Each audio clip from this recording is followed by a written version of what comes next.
మీ business ఏదైనా మీ ఊర్లో promotion చేయాలంటే అది సుమన్ టీవీతోనే సాధ్యం. ఇప్పుడే సంప్రదించండి. జగన్మోహన్ రెడ్డి ప్యాలెస్లన్నీ కూడా పర్యవేక్షిస్తూ ఉన్నాం. పార్టీ ఆఫీస్ కోసం అని చెప్తా ఉన్నారు కానీ మాకు అలాగేం కనబడట్లే. ఇప్పుడే బెడ్రూమ్ కూడా చూసి వచ్చాం, చాలా పెద్దగా ఉంది. ఒకరిద్దరు ఉండడానికి అంత పెద్ద బెడ్రూమ్ ఎందుకో కూడా మాకేం అర్థం కావట్లే. వెనకాల హెలీప్యాడ్ యాక్సెస్ కూడా ఉంది. వెనకాల ఇంకొక రాజమార్గం ఇచ్చారు, హెలీప్యాడ్లో దిగడం నేరుగా దీంట్లోకి రావడం. అంటే ఇంత పెద్ద పెద్ద కార్యాలయాలు ఈ మాదిరిగా ప్యాలెస్లు దేనికోసం కట్టుకుంటున్నాడు ఆయన అనేది మాకేం అర్థం కావట్లే. స్వతహాగా దీంట్లోనేదో చిన్న బ్లాక్ కట్టుకుంటే ఒక పార్టీ కార్యాలయం కాకినాడలో మేము కట్టుకున్నాం అంటే దాంట్లోనే ఆ ముక్కంత ఉంది అంతే.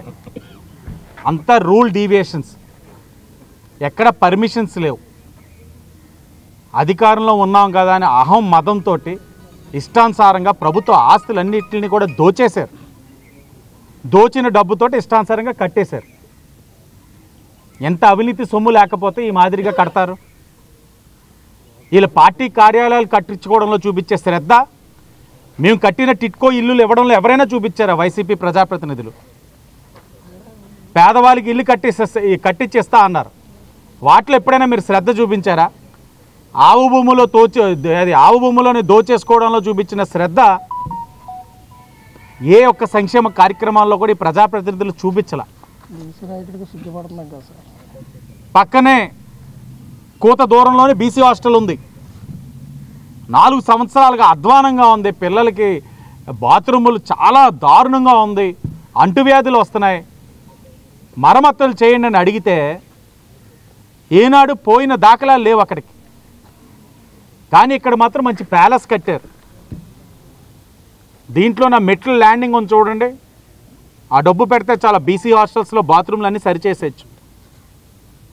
ఒక్క దాతను అడిగాం, 10 రోజుల్లో బీసీ హాస్టల్స్లో టాయిలెట్లన్నీ మరమ్మతులు చేసేశారు, బ్రాండ్ న్యూ ఇచ్చారు వాళ్ళకి.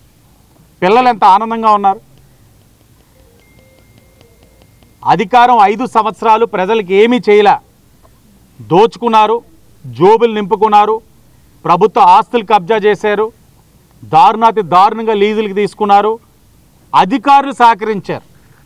ఇంత పెద్ద పెద్ద మహల్లు కడతా ఉంటే పర్మిషన్స్ లేవు. రుడా ఏం చేసింది? కార్పొరేషన్ అధికారులు ఏం చేశారు? సహకరించిన అధికారులు ఎవరిని కూడా వదిలిపెట్టాం. తెలుసుకుంటున్నాం వాస్తవాలు.